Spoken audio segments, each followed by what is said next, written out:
The Cleveland Browns began the 2025 season, as we all know, yesterday with a 1-point loss at home to the Cincinnati Bengals. Moral victories don't mean anything. They're not going to make anybody feel better.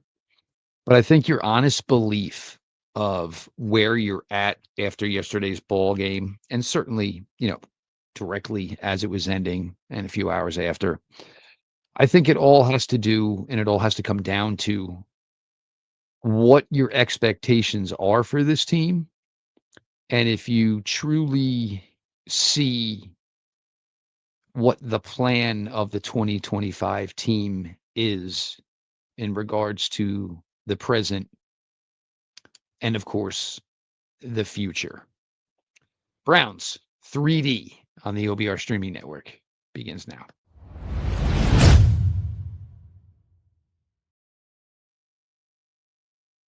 Welcome back, my friends, to the show that never ends, your daily delivery of all things Dog Pound Browns 3D on the OBR streaming network. I am your host, Jeff Lloyd. We appreciate you all for all the support, whether it's over on the OBR.com in the form of written content, our fantastic group of writers providing you with your favorite daily Cleveland Browns coverage. Make sure you're looking into the VIP package. If you are, you probably would have gotten some things from the insider forums that probably explained why Isaiah Bond dressed yesterday and maybe not Gage Lavardane. Just saying, wink, wink. Of course, the Ask the Insiders. Of course, your subscription to the OBR.com is bundled with Paramount Plus. Great deal. Certainly enticing if you are a UFC fan. Basically getting a BOGO, two great things for the price of one. The OBR streaming network beginning every night at 6 p.m. Eastern, of course, hosted and started with Browns 3D, hosted by myself. We are debuting something new this evening as well. 7:15 Eastern. We'll call it the Gang of Three. Some of your absolute favorites here from the OBR going back a long, long time, of course, for two of them. Our chief, the self-proclaimed web dork, Barry McBride. Of course, Lane Atkins, just an absolute pillar of Browns information going back quite a long time. And Pete Smith, get into everything from yesterday. Again, I told you there would be changes coming, personnel moving out, personnel moving in. It's something that happens, unfortunately, in the content business. But 7:15 Eastern, Gang of Three, Barry McBride, Lane Atkins, Pete Smith. You guys are certainly going to want to check this out, 7:15 Eastern. Make sure, of course, that you are subscribed to the OBR on YouTube and, of course, the OBR over on Twitch. Now, getting back to yesterday, for those of you who have been with me for the long haul, not just since January, transferring over here, usually the day after, I kind of like to do the good, the bad, and the ugly, which means we dug in a little further into the tape and tried to establish, just that, the good, the bad, and the ugly. Devastating loss yesterday. There's no way around it, of course. And let me just get this right because this was a great tidbit. And I want to make sure I give the credit where it is due. This is from True Media Sports, tweeted out by Zach Jackson.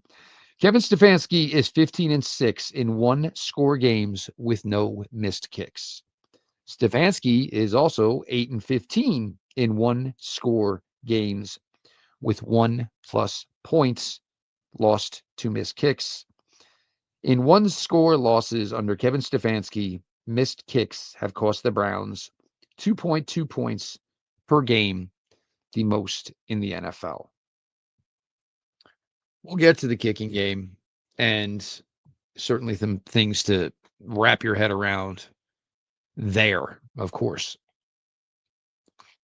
Good. Joe Flacco. I think Joe probably looked better yesterday than I felt he kind of looked in maybe some of his better games in 2023. You can't equate the turnovers yesterday to Joe. Unfortunately, I think Jerry Jeudy brought up a great point when he was talking to the media yesterday. Like, when do you see two balls like that get intercepted in the same game, let alone the same half? You know, most of those times that ball, and these were lower passes, the ball doesn't usually go up.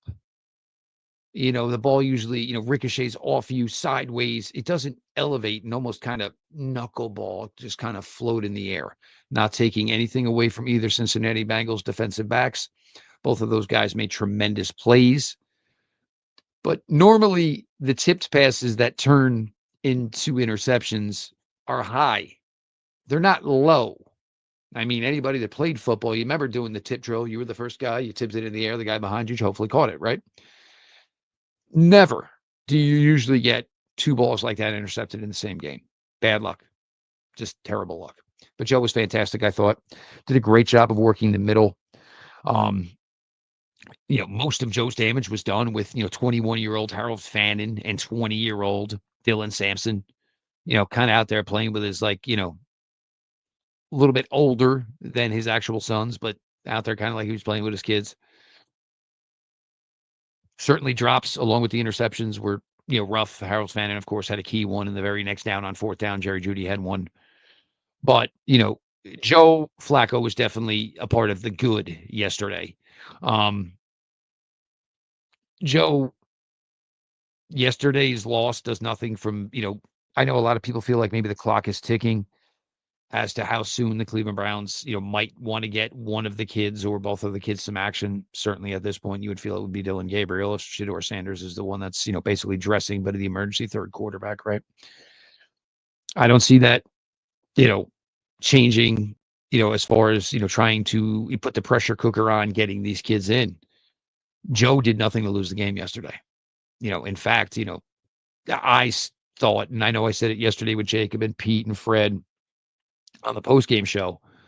I said it, where I still thought, even on that before that last interception, that it was gonna happen because it's kind of what we grew accustomed to Joe doing for this team.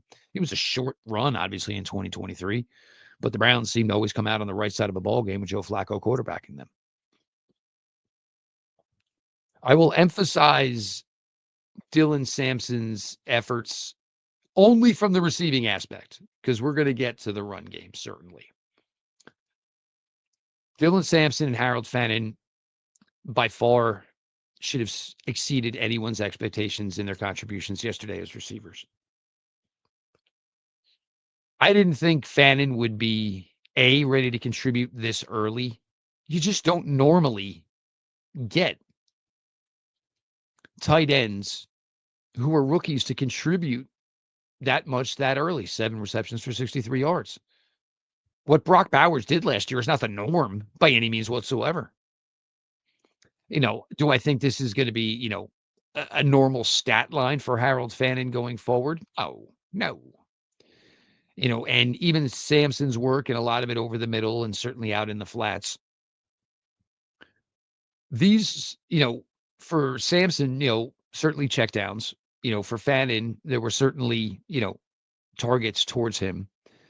But, all of this is getting done with the hopes that it's probably going to open up things more for the wide receivers in the vertical game. That was probably my one takeaway that was in the negative from yesterday. And anybody who knows me, I am still and always will be very pro Kevin Stefanski. But one of the problems I do have and have had throughout the tenure is lack of vertical shots. And I'm sorry, I'm a guy that's probably going to call one. I'm going to call 1 to 3 a game. And sometimes, even if it's not there, you throw it just for the sake of loosening up the defense and showing them that it's a possibility. Loosen up that coverage. Helps the running lanes. Certainly helps the underneath passing game, which they love. They love to get Njoku involved. Certainly want to get Fannin involved. those vertical shots make those underneath throws 10 times easier. So certainly, the good as well, certainly, is, of course, Harold Fannin and Dylan Sampson. You have to give Cedric Tillman, the opportunity to place on the good list. Certainly, probably should get mentioned on the bad list as well for not getting that one that certainly turned into that interception. But so much had been focused on Cedric this offseason and, where Cedric could be as far as, contributing. He's just different from the other Browns receivers, bigger, physical guy, certainly has, yard after the catch ability. He blocks well, and the Browns kind of like to, cater to that. So for Tillman, it was a game he needed, kind of needed to remind himself, that, hey, that guy that had that 3-week stretch in 2023, I can be that guy. And it's always going to be a question of health. And I think that's where we're at with Cedric Tillman. We believe if Cedric Tillman is playing, Cedric Tillman has a possibility to be a solid contributor. That's where that thought process should be in regards to Cedric Tillman. Defensively, Denzel Ward, Greg Newsome. When you hold T. Higgins and Denzel Ward, T. Higgins and Jamar Chase to the numbers that you did yesterday, you deserve mad shout-outs. You deserve mad props. Greg Newsome certainly had a couple of really good plays against Jamar Chase. Did have a penalty as well. I don't mind the penalty because I think at times you want to try and get a little physical with Jamar Chase, because I think if Jamar Chase just has enough of a cushion, he's just going to cook the living daylights out of you. So if you had to stay physical and you found a way to pretty much shut him down, but it cost you a pass interference call, yeah, we're going to live with that. Que sera, sera. But Greg Newsome, who's certainly been, I would say, about as good about the situation as possible over the last few years in regards to, being primarily inside the slot nickel, however you want to call it, while still being open and honest enough to express that, he'd prefer to be on the outside. And Greg Newsome in his rookie year was pretty good on the outside and certainly played well on the outside against the Cincinnati Bengals. His game in 21 at Cincinnati was a great game. He was fantastic that day. And, certainly, Greg, older a little bit now within the league, matured, a father now, as he's looking towards impending free agency, he knows the opportunity that's in front of him. He knows it well. And I thought he highly took advantage of it yesterday. Myles Garrett is still Myles Garrett. There is no better edge rusher in the entire league. And, the guy who just got $47 million and moved to Green Bay is a fine player, fantastic player. The standard of the edge position still to this day in the NFL is Myles Garrett. He just plays at another level. He's got another gear. He is an absolute freak of nature that you would think was built in a lab. Those back-to-back sacks, which basically almost changed the entire outcome of the ballgame. Just a special talent. Isaiah McGuire. I've harped on Isaiah McGuire for a long time and felt he was completely underappreciated. I've spoken that Isaiah McGuire, to this point in his career, has become an incredibly steady player against the run and seems to be growing into his pass rush ability. Game show. Now, we see Myles in key situations with his hand in the dirt, and you just see his entire body just kind of almost vibrating with, the excitement, anticipation of just trying to go wreck an absolute play. Well, after Myles had that first down sack and that second down sack, Myles was on the bottom of your screen. Isaiah McGuire was at the top of your screen. And if you didn't see Isaiah McGuire, same exact thing. Body almost pulsating, with excitement and anticipation about what was about to happen, and came oh so close to getting Joe Burrow to fall flat on his face in the end zone for safety. Not sure why Alex Wright was getting more reps than Isaiah McGuire, and I've not really kind of been a fan for that so far this summer and preseason games. Alex Wright has a role here, but I think it's time that we start having a legit conversation that Isaiah McGuire, if he's physically up to it, should be getting as many reps as Isaiah McGuire thinks he can physically handle. Isaiah McGuire is a guy that you need to start talking about a contract extension with. Be honest, maybe his camp ain't ready for that conversation. Because if he continues like he did yesterday, that dollar amount's going to get higher and higher. But if I am the Cleveland Browns, I am absolutely 100% working towards taking a guy that I invested a fourth-round pick in, giving him the opportunity to develop, and him taking the opportunity to develop and becoming into quite the all-around quality edge player that he has become. Carson Schwesinger was fantastic. PFF agreed. When you're talking about a linebacker, and whatever your feelings are on PFF, look, I have some friends who work there. I think I see the game a lot through the lens that maybe equates to the way PFF hands out their grading system. But it's not that hard to say, oh, well, Carson Schwesinger graded around a 90, when every single time you see a play being made by the defense, Carson Schwesinger is in there. It's not so hard to see why he graded well. Every time there's a pile or there's a tackle, guess who's coming out at number 49, Carson Schwesinger. We said this from the earliest offsets of training camp.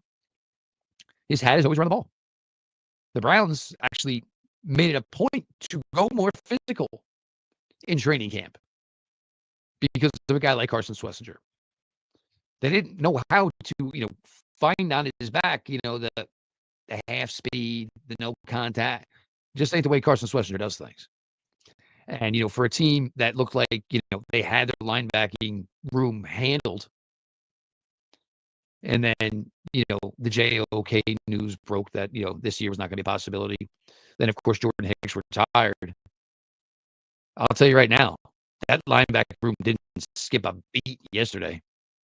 Even Devin Bush was about as good as you could ask of Devin Bush yesterday. He was all over the place as well. I believe it was Schwesinger like a 90, and I think Devin Bush clocked like an 87 grade or something like that. But it's not hard with linebackers. They're going to get dinged from his tackles. But if they're in on almost every tackle, obviously, they read the play correctly. They diagnosed it correctly. They took their opposite, took their correct, angles, and just not hard to, believe that those guys graded to where they did. The bad. Obviously, Jerry Jeudy with a huge drop.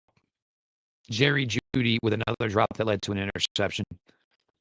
And absolutely have nothing but respect for Jerry Jeudy talking yesterday in front of those reporters and putting it 110% on himself. That's what good players do. That's what great players do. That's what leaders do. Jerry Jeudy dropped a lot of passes last year, certainly had a boatload of targets. But, if you can produce to the level that Jerry Jeudy produced last year, sometimes you got to take the good with the bad.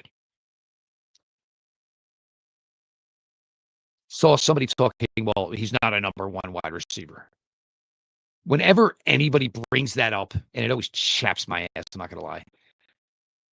Well, how many number one wide receivers are there in the NFL? Because usually the people that are the first to point a finger and say, well, that guy is not a number one wide receiver, they'll tell you there's only 15 number one wide receivers in the NFL. Okay. Well, then somebody has to be the number one wide receiver on a team that does not have one of your number one wide receivers.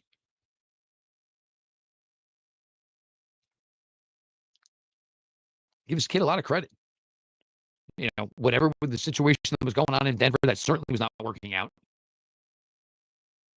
The revolving door of quarterbacks he played with last year and just put up production that was mind-boggling.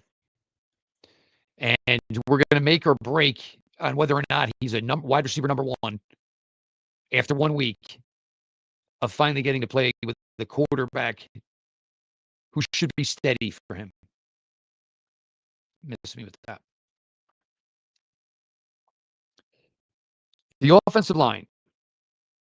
And I am not going to put this in terms of all around, but everyone's involved. So when we're going to talk about the run game and it not succeeding, we're not going to do what so many of you wanted to do yesterday on social media and say, it's always Ford's fault. It's everybody's fault. I said on the post game yesterday, every run play that the Browns called yesterday felt predictable, felt like you saw it coming. At times, a lot of those plays didn't seem or feel like they were being run at like 100% speed. And somebody brought this up as a big questionable point for this team. Oh, yeah, this guy. There was no way to know. The running game was going to be an absolute mystery. You don't get to see anything from joint practices, which would really be the only thing that's going to tell you how the run game's working. The media that's at training camp, those aren't really the videos they're going to post for us because, A, it's really hard to get a clean shot of it because there's just 22 guys and a whole mass of other things going on. It's just hard to get a good, clean shot of it. Plus, people want to see the ball in the air. That gets more views. That gets more retweets. That gets more likes. That's the way it works. But the running game, it's just not there.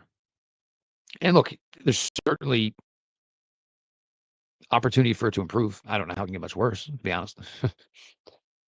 But the way that passing game was humming yesterday, if the Browns were able to run the ball, and I'm not even saying 100% like they used to be able to run the ball.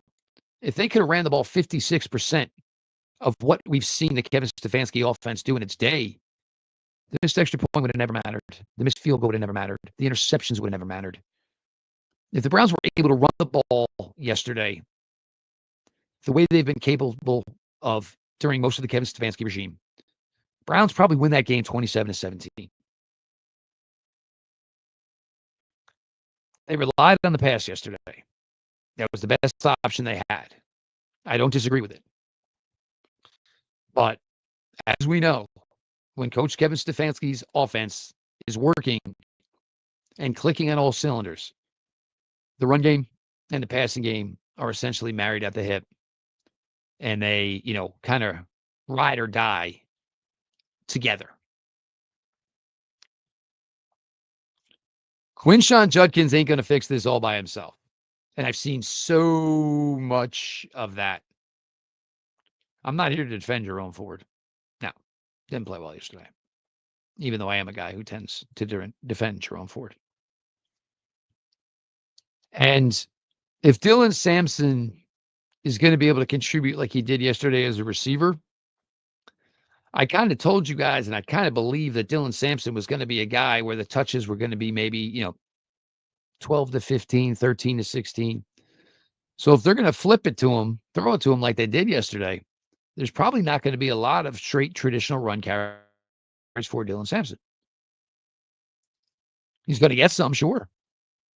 But, if they can kind of get that, Eric Metcalf type of receiving ability and, running with the ball in his hands and, just overall athleticism and that kind of juice that they really haven't had in a while at the running back position through the passing game. They're going to capitalize on it. They are absolutely going to capitalize on it. Is it maybe a work in progress, the running game, where they just need more time, more reps? Let's hope so, obviously. It's a really, really important part of the Cleveland Browns offense. And if it's not functioning, it's kind of a problem. It just truly, truly is.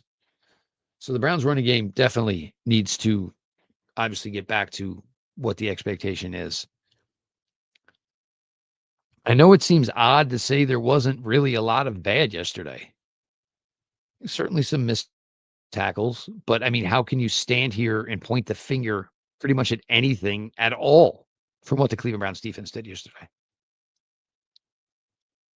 First half, they kind of, you know, looked like week one. Then during the half, they kind of picked it up a little bit, started playing a little better. Then halftime came. They went into the locker room, and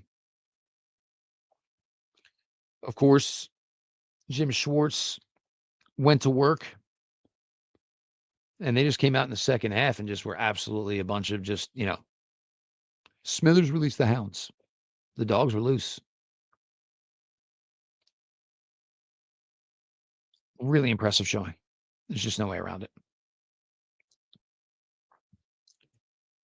The ugly. What a terrible position for Andre Schmidt. And we can't have don't keep it. You got to get rid of Hopkins. I can't see him anymore. Oh, well, why didn't you keep this guy? We all wanted Hopkins gone. Obviously, Schmidt yesterday was not the guy. I actually had somebody hit me on social media today. Well, why didn't they have 4 kickers in camp? 4? 4 kickers? There's not enough time to get a true evaluation if you got 2 at camp. How in the world are you going to do 4? And then how are you going to even handle kicking in preseason games with 4 kickers when ideally you want to go for it on 4th down as much as possible because you want to keep getting reps for your offensive guys? So we don't want to develop, a 5th or 6th corner, a 4th or 5th defensive end. Try to find, if there's any of these young guys who can maybe fill in for the 4 open slots possible on the roster spot next year at the offensive line position. We want to spend the summer evaluating 4 kickers. Then another one. Oh, why don't you sign Matt Prater? Matt Prater at 41 years old. You sure he was even picking up the phone if the Cleveland Browns called? That's one of those ones where you're still working out. And if you're Matt Prater, you're waiting until November. Or guess what? You're waiting for a team who was most likely predicted to either play in the AFC championship game or to play the weekend before it. I don't think Matt Prater was just going to say, all right, yeah, I'll go kick in Cleveland this year. At 41 years old, made a boatload of money. You're going to wait for the really good opportunity. And maybe it is only a month gig with Buffalo. And if he continues to kick like he did last night, he might Wally Pip somebody out there.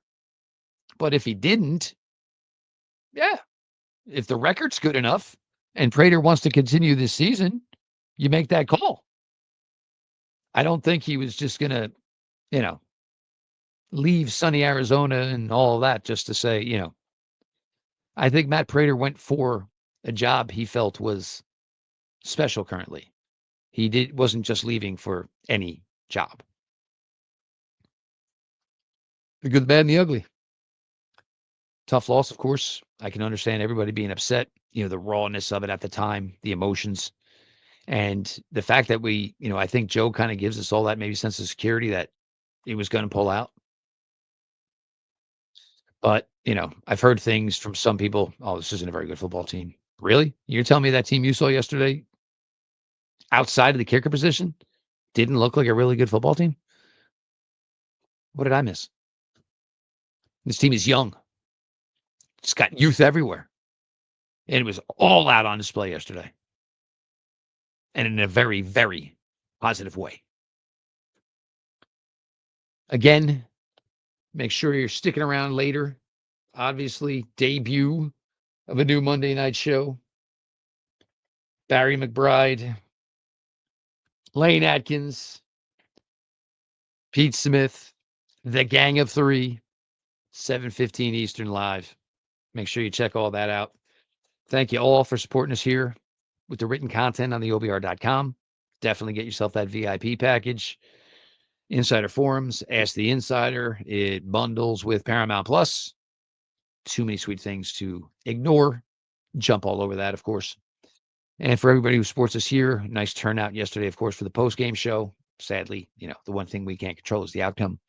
But still a very nice number and a bunch of people coming out. We appreciate you all for that, of course. Make sure you subscribe to the OBR on YouTube. Make sure you subscribe to the OBR over on Twitch. All that being said, this has been your daily delivery of all things Dog Pound. Browns 3D on the OBR streaming network. And we will talk to y'all tomorrow.